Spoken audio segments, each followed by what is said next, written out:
So today, guys, we're going to be taking a look at the MCW with the conversion kit. We're going to be testing this thing out a bunch in the red tier zone, and then we're going to go into the dark ether and test it out in there. We're also going to be discussing a couple of things today that I think are absolutely game-changing here in Modern Warfare Zombies. I know you guys are definitely going to like this one, so if you guys are into zombies content or anything Call of Duty, consider rocking the hell out of that like button for me and subscribing to the channel. We are so close to that 18,000 subscribers, and I cannot thank you guys enough for all the insane support lately. We're going to be getting into everything about this run, but really quick, I do need to give a huge shout out to today's sponsor. If you guys are looking to unlock the new MW3 camos such as Interstellar or Borealis, or possibly even play in some bot lobbies or get all the best schematics in Modern Warfare Zombies, then be sure to check out Midge Cactus. They're the biggest and most reliable sellers with heaps of brand new offerings for MW3 with completely safe and legitimate services for Xbox, PlayStation, and PC. With thousands of great reviews on Trustpilot, you guys should definitely check them out. Be sure to use code REALG at checkout for 5% off your entire order for a limited time only. So to start this one off today, I just want to say I know that there's plenty of people out there just like myself that have underestimated this one little thing here in Modern Warfare Zombies that can really help you out get some of the best loot in here. And I cannot tell you guys how many of these things that I've actually destroyed, and it kind of hurts looking back at it now. I'm talking about the Blood Burner. Now this thing is really useful to get you out to the red zone as fast as you can, so you can at least claim one of those triangle Easter eggs for yourself and get one of those legendary ether tools and flawless crystals. So let's just say if you don't have a Scorcher, or if you don't get really lucky and spawn right next to a fast vehicle, you're probably not going to get one of these done. Everybody rushes out here really fast to get to these things. If I come in here with a Blood Burner, I can at least claim one of these things for myself. Usually when I spawn in, I don't pop anything else. I just plop the Blood Burner and then I jump right on it, drive straight out into the red tier zone, and then when I'm doing the triangle, that's usually when I end up popping everything else. Sounds kind of bad, but you guys got to do absolutely everything you can to get out here and at least claim one of these things if you want them. Trust me, these guys are fast out here. I had tried the MCW a while back and I thought it was pretty good, but I remember seeing some comments that were telling me that I needed to try it with the kit, and yeah, that definitely seems to make this assault rifle a lot better. Even without Mega holding, we were still able to take down that Mega Abomination pretty easily. We do have a legendary ether tool on this thing. I'm pretty sure if you guys just brought in an epic, that should work just as well. There's so many ways to get legendary ether tools right now, you guys should be sitting pretty good on those, I would think. You know that when they first brought in those Easter eggs at the beginning of Season 3 Reloaded, I was just getting absolutely stacked up on those legendary ether tools and the flawless crystals. I've ran through a lot of the flawless crystals. I went through those a lot faster than I went through the legendary ether tools. I think I'm still sitting on like roughly around 15, I think. Now I don't play Modern Warfare Zombies all day, but I do make quite a few runs, but usually whenever I do make my runs, I find one or two of these things, whether I do them in the Easter eggs or whether I get them from like dropping from Mega Abominations or during contracts. But on the other side of things, for some reason in this season, I seem to have a harder time holding like more wonder weapons or more classified items. Maybe that's just myself, but I find that usually when I want to use like these classified items, I'm having to craft them instead of like just finding them and pulling them out of my stash. Or even when I do get the ones out of the dark ether after I go hunting for them, usually I just use them right after I find them, so I never actually build up ones in my stash. It could honestly really just be a me problem though. Now what you guys just saw me do in my settings there was I changed my prioritize interact back to prioritize to reload. If you guys watched some of my previous videos, you guys know I was struggling with some of the ether extractor contracts and also activating the PND. Big shout out to this guy for leaving this comment. I'm actually going to throw it up on the screen right here. This was an absolute W of a comment. So if you guys have been either struggling to get the PND to activate, or if you've been struggling with those ether extractor contracts, because I know definitely I was, just switching your settings from prioritize to interact back over to prioritize to reload should fix your problem. As you'll notice in this run, both of those contracts went absolutely smoothly. It really doesn't change anything in gameplay too much, just if you're close to something and like if you're trying to activate it and let's say you need to reload your gun, it's going to prioritize the reloading the gun first. But if it's something where you actually have to hold the button like the PND or with the ether extractors, it's going to work smoothly. Now it sucks a little bit for someone like me that does like to play other things like Warzone, and then when I go back I have to kind of switch my settings back and forth, but as long as you remember just to do that one little thing, it's not too bad. This MCW really is a little monster though. I had absolutely no problem hanging out in the red tier zone or coming in here into the dark ether and dealing with this HVT. I mean, yeah, he did put up a little bit of a fight, but we were eventually able to get him dealt with. Watch this and you'll know why I say never underestimate the power of the Manglers. As soon as I got the Mega Abomination dealt with, I was getting shot by these guys at the same time. I had one single zombie next to me. He was able to swipe at me one time and able to put me down. Just absolutely insane. Even ended up staring at him for a second, just like, are you serious? But this MCW actually did handle itself really well with its HVT. I mean, even with most guns, most of the time I even just say, you know what, screw screw it, we'll just use the Juggernaut and just kind of save ourselves a little bit of the hassle. But no, you know what, with this thing, it was actually dealing enough damage that I said, you know what, we're just going to use the gun. This guy did end up dropping us a Mega Holding though, so I'm pretty happy to get that. Now, this is kind of what I'm talking about though. I remember when these contracts would ended up dropping us like 2 or 3 of those items. Now I seem to keep getting like one single one each time. Check this out, guys. Absolutely smooth sailing on the PND. Glitchiness, no messing around with it. It was just easy to activate. Absolute game changer. Look at me just getting excited being able to actually just do the contract.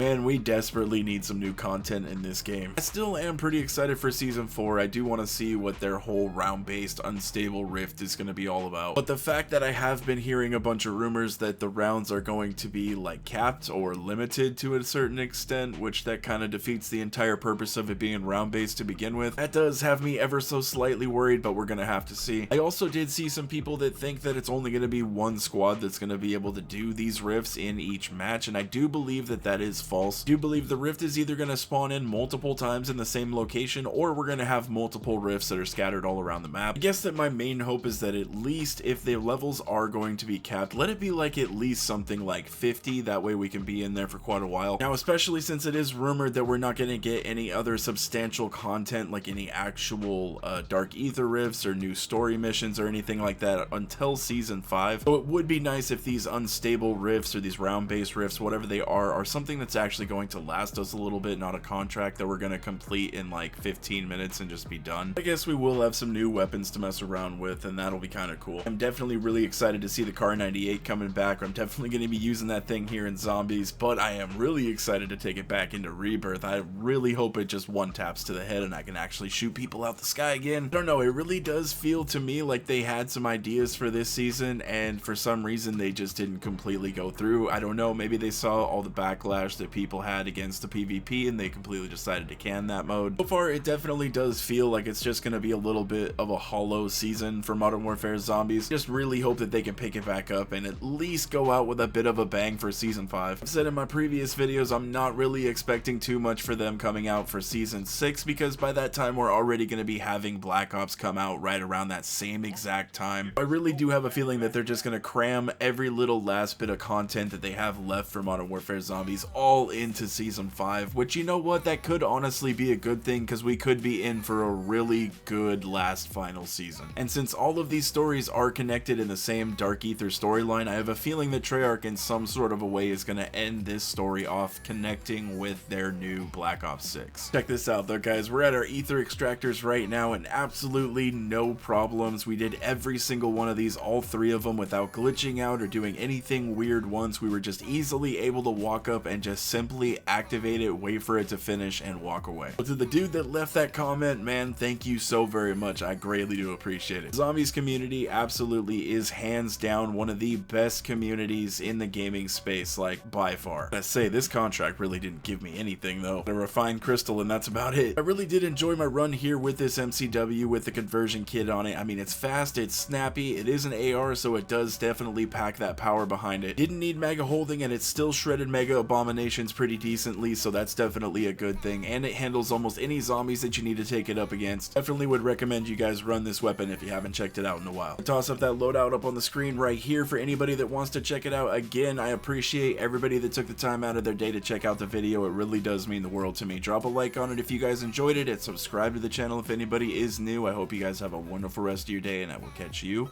in the next one.